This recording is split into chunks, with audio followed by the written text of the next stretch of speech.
நல்ல corner side இருந்தால் பெட்டராக இருக்கும் அப்படின்னு யோசிச்சுட்டு இருக்கீங்களா? அதுக்குண்டான வீடியோ தான் இது. வீடியோ ஸ்கிப் பண்ணாமல் பாருங்கள். 90 அடி தார் ரோட் பேஸில் வடக்கு மேற்கு கார்னர் சைட்டை தான் நாங்கள் இன்றைக்கி உங்களுக்கு லான்ச் பண்ணி கொடுத்துருக்கோம். DTCP approval சைட்டுங்க.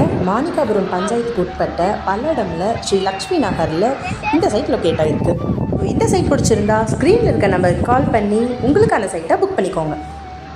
அட என்னங்க, கருடா ரியல் எஸ்டேட் டெய்லி ஒரு ஆஃபர் போட்டு மக்களை சர்ப்ரைஸ் பண்ணிகிட்டே இருக்காங்க. பிகாஸ் கருடா ரியல் எஸ்டேட்டோட ஒர்க்கே மக்களோட கனவுகளை நினைவாக்குறது தாங்க. ஸோ நீங்கள் எக்ஸ்பெக்ட் பண்ணுற ட்ரீமிங் லேண்டு அந்த ஹவுஸை உங்கள் கண்ணு முன்னாடி கொண்டு வந்து நிறுத்துறது தான் ஸ்ரீ கருடா ரியல் எஸ்டேட்டோட வேலையே. பல்லடம்லேருந்து 5 மினிட்ஸ் ட்ராவல் பண்ணலாம். மாலுக்கு பக்கத்துலேயேங்க. சுற்றியும் குடியிருப்பு நிறைந்த வீடுங்க. தண்ணி வசதி இருக்குது. டிடிசிபி அப்ரூவல் எல்லா ஃபெசிலிட்டியும் இருக்க லேண்டை தான், அதுவும் வடக்கு மேற்கு கார்னர் சைட்டுங்க. மிஸ் பண்ணிடாதீங்க. மிக மிக குறைந்த விலையில் உங்களுக்கு நாங்கள் சேல் பண்ணி கொடுக்குறோம். இந்த சைட் பிடிச்சிருந்தா ஸ்க்ரீனில் இருக்க நம்பருக்கு கால் பண்ணி உங்களுக்கான சைட்டை புக் பண்ணி வாங்கிக்கோங்க. அப்படியே நம்ம சேனலை சப்ஸ்கிரைப் பண்ணுங்கள்.